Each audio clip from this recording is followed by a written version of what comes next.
If you've been enjoying your crochet and you're beginning to wonder about all the different crochet tools and additions that are out there, I'm going to start by saying you don't need to be rushing out and buying lots of things to continue learning crochet.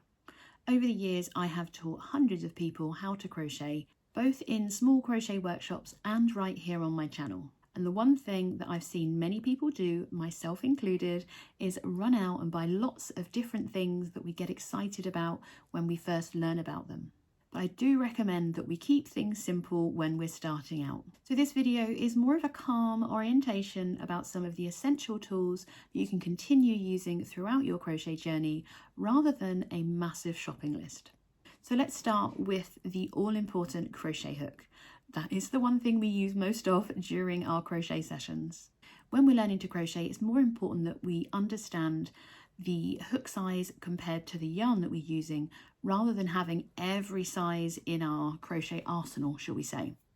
Now behind me, you can see I do have a rather extensive collection of crochet hooks, including some very pretty ones. I always recommend that we begin our journey with a really simple crochet hook so that we can just learn what feels good in our hands. Starting to learn to crochet with a larger hook, maybe a 6mm or an 8mm crochet hook. Crochet hooks surprisingly do get larger and larger, and I did use this comically large 20mm crochet hook in my thumbnail just because it grabs attention quite well.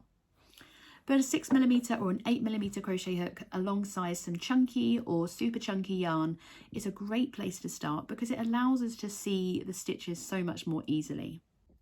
So this is a close-up of that comical 20mm crochet hook. You would need some seriously big yarn to be using this hook. On the other hand, here is my usual 6mm crochet hook. This is the hook that I've used in my stitch tutorials for this beginner series. It is a Knit Pro soft grip handle. Now I like this because it sits nicely in my hand. I don't have very large hands, but most people will probably begin, and I did originally begin crocheting with an aluminium hook. There's nothing special about them, but they do the job. You can see how well worn that hook is. That's how long I've been using this one. Both of these have an aluminium hook head, and you can see that one has a deeper set hook than another, and a lot of that is personal preference as to which you prefer. So not only can crochet hooks have taller handles, to give you an idea there, so the shaft of the hook actually remains pretty much the same, but if I line them up, you can see that one is longer than the other. So in my hand, that is quite long compared to this soft grip, and it is personal preference. Another type to compare, another soft grip. This is a pony soft grip. It's only a 3.5mm, and you can see that it's become discoloured because I've used it a lot. This is quite an old hook of mine, but the hook head is longer than this soft grip, so you have more room for your yarn on your hook. It's all personal preference. Over the years, I have invested in my crochet hooks, but this is many years on, and my absolute favourite premium crochet hook, shall we say, are Furls crochet hooks. This is their streamline hooks. This is a wooden version. It's quite a large hook itself. I think it's a 10mm crochet hook. It's in the US, or they also have sizes, which is here is a P. It has a nice deep hook for your yarn. This is a smaller hook. This is a 5mm crochet hook. It's also the streamline shape that they have. So they're the same height and they have the same sized handle. It's just the actual neck of the hook is smaller. This one is 5mm. I like the length on this hook for my hand. I also like the chunkier feel because it gives me a bit more control, and it's a bit gentler on the hand. So as you progress in and you want more comfort, I would recommend selecting a softer grip over the plain aluminium hooks. And then as time progresses, you could try an ergonomic hook where they have these shaped handles. It doesn't have to be furls. There are lots of variety out there to try. There really is no one best hook. It's what feels right for your hands. So yarn tends to be where our crochet really can get very much more creative. Yarn is a standard term that is used both in the US and the UK to kind of incorporate all the different fibres that yarn comes in, or wool comes in. Yarn size can vary wildly, and there are lots of videos out there explaining the different yarn weights.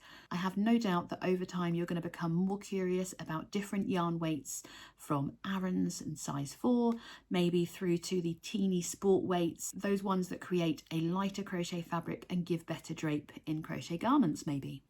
Selecting a heavier weight yarn such as an Aran or a chunky, and that would be a size 4 or a size 5 in the US, it just allows you to practice with confidence, knowing that you can see your stitches more easily. And it is great to learn what those stitches are made up of, the stitch or the V, and perhaps the post too.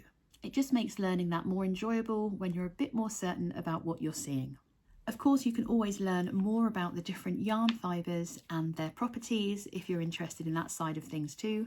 I certainly am, and you can go ahead and check out my yarn fibre series that details a bit more information about how some of these fibres are made and what they can be used for. I'm going to cover some of the more helpful tools that you're going to come across over the coming weeks in your crochet journey that can actually take it to the next level and help you be more accurate too. One of the things you might end up using a bit more frequently, depending on how your crochet journey is going and what you want to make, is going to be a stitch marker. Stitch markers definitely come in all different shapes and sizes. So we have the split ring style of stitch marker here. They aren't lockable. These are really good if you're going to be taking your stitch marker in and out quite frequently. This one is good for those smaller weight yarns.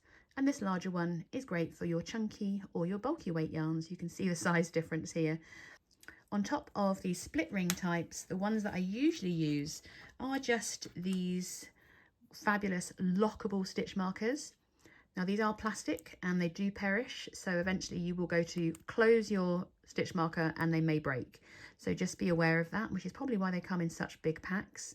You can get more flexible stitch markers than these ones. These are your budget version, but they do lock into position. So if you're doing an amigurumi project, you've got lots of stitches and you're moving it around a lot, these are really good for marking your first stitch. Now these you will find in lots of different accessory packs. They're usually used for knitting because you can use it as a place marker on your needle, and you can lock your stitches in place with this kind of safety pin style as well. And an alternative lock or closure is a lobster clasp. Now this is quite a small one. My friend did make these for me actually, just having a look in my little selection. I do have quite a lot and I keep them all together because I lose them very frequently, but I've never lost these, and my friend used to make stitch markers and these were one of the ones that she made me many years ago, and they have a lobster clasp, and again they're really good for when you need to lock your stitch marker in place, but I do find them a little bit fiddly, so I tend to use these bigger ones.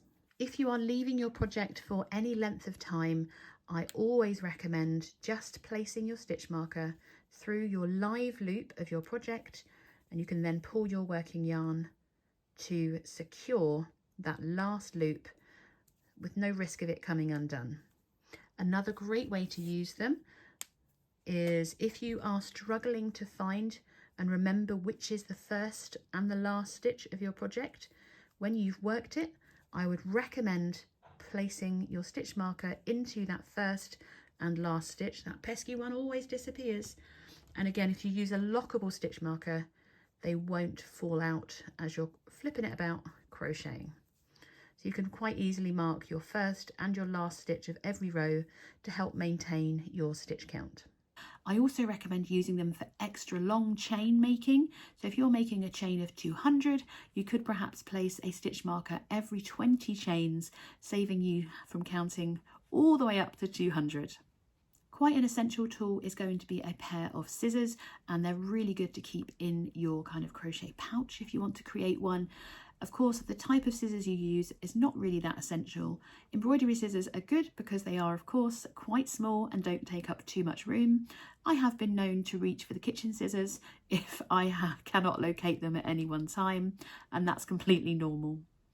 Any scissors will do as long as they give you a nice clean cut at the end of your project. When you've finished your crochet project, of course, you're going to need to weave those ends in, and I would recommend investing in a good yarn needle. With your choice of darning needle, there are a lot of different ones out there.